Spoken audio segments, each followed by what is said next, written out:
it can't rain forever, you know. Haters are always louder and more aggressive than allies, but there are allies all over the world, even the most conservative countries. Sometimes you just have to dig a bit to find them.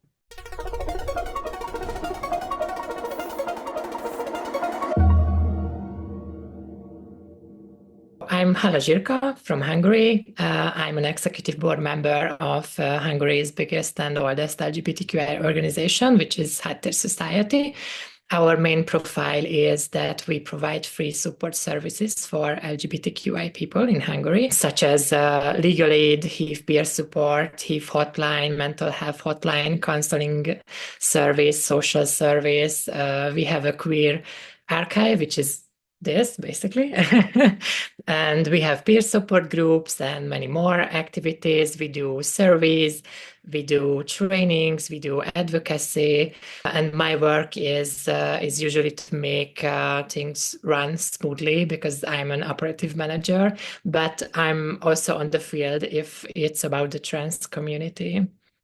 My coming out was really, really early. I was coming out around 13 years old, so as trans.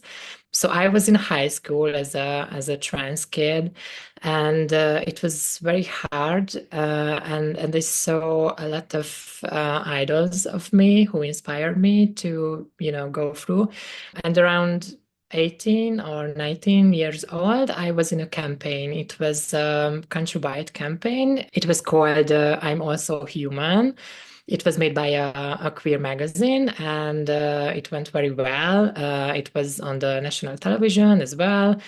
And I felt so belong and inspired. So I decided to continue my activism. I can tell that my work is harder year by year. Also, we still have tools and options to fight against it, but the last 5 years was rough because in 2020 legal gender recognition was banned, and that was the start of it, and not basically the start, but that was so brutal.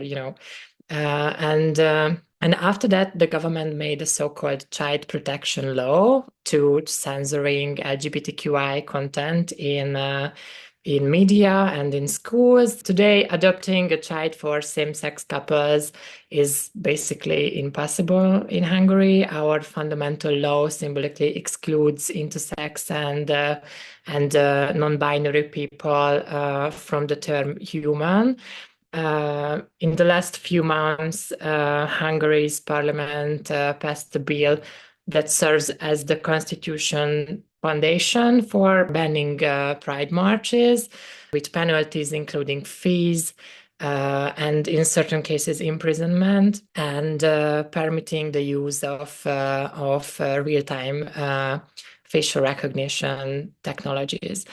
And in my opinion, the most cruel and evil one of all is that they removed the prohibition of harassment and discrimination on the grounds of gender identity from the Equal Treatment Act. It means that it's now legal to discriminate against trans people on various fields, such as housing, healthcare, schools. So yeah, it's terrifying, it's heartbreaking. Fortunately, trans healthcare is still available, but it's very hard to gain access to it if you don't have a legal gender recognition. Fortunately, I do.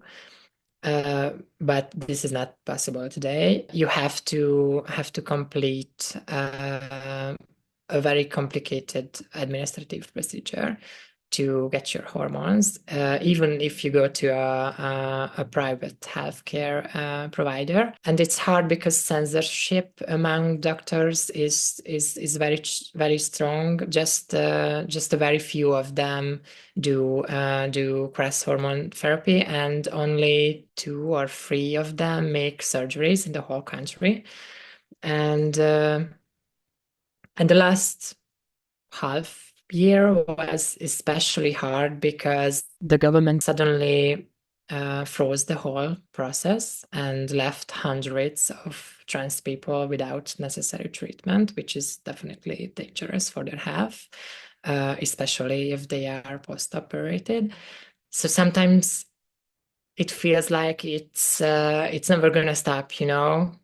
So I have to be resilient. I have to find new and new ways to fight against them and to keep together myself and my team. Hungarian politicians not just ignoring us, they put us in literal danger, you know, because they don't understand how these political agendas affect the people, and they don't have they really don't have a clue about what's going on with us. But we know the facts. We saw countless homeless trans people. We have thousands of calls in our hotlines every year, and some of them committed suicide. So and we even had the lesbian couple once, who were attacked on public transportation with a knife, and the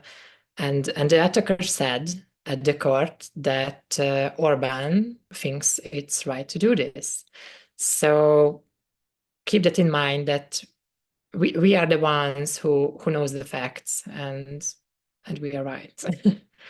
Personally, I think my biggest strategy is to focus on small wins, because, you know, activism is not just about the big things. You don't have to make a speech on every protest.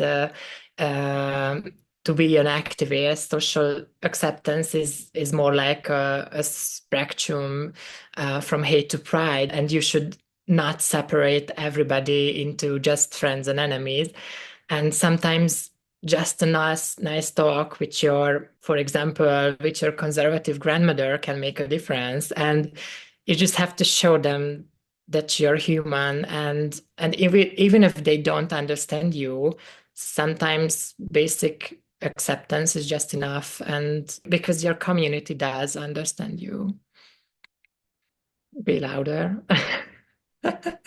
I think, yeah, just be louder. I think I was living my life very fast, because I was always a rebel kind of person, a quiet one, but a rebel one, and I think I spent a lot of time hiding, and I don't regret it, but I think at the time that was not really useful. So yeah, maybe that one, but mostly I'm okay with my choices.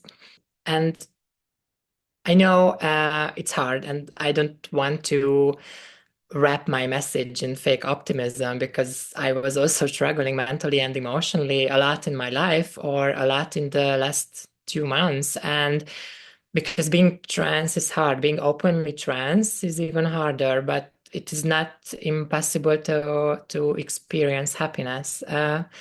Everyone can experience happiness despite the hardships, and it is natural to be cautious. It is natural to be afraid because of how society treats you, or being being desensitized by constantly explaining yourself to others. But try not to sink into it. Try not to block out the good things. Just know your limits, and if you can, pick your fights, and it's okay to let things go sometimes. Oh, and most importantly, don't read comments on under random articles, because it's not good for you. Just seriously, don't read them. I like to say that trans people are often victims, as we know, but not victims of their transness, victims of the system. And there is nothing wrong with being trans. There is nothing wrong with their transness. The system is the one that needs to change, and not them, not trans people. It can't reign forever, you know. haters are always louder and more aggressive than allies, but there are allies all over the world, even the most conservative countries. Sometimes you just have to dig a bit to find them.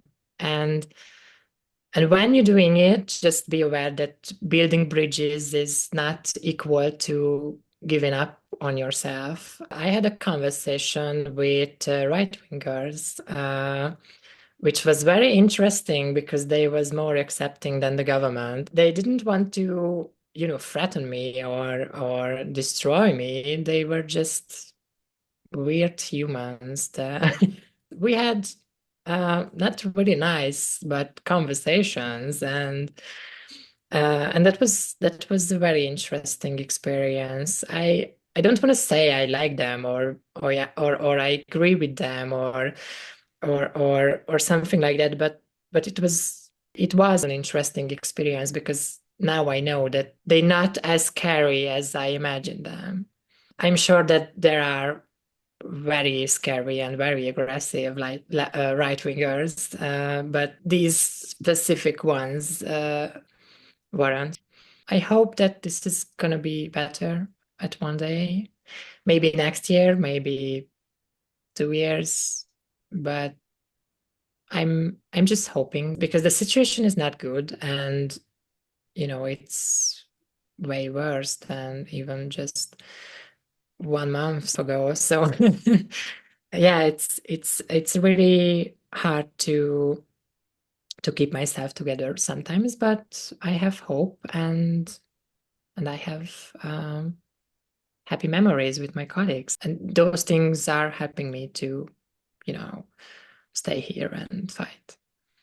Who inspires me? Definitely my colleagues. I have a lot of stunning and smart people around me, and I love them so much. And then my mother, I love my mom, and she also loves me. And my friends, I have two best friends. They are really helpful, and I think it's important to give myself credit sometimes. So I'm inspiring myself a bit also.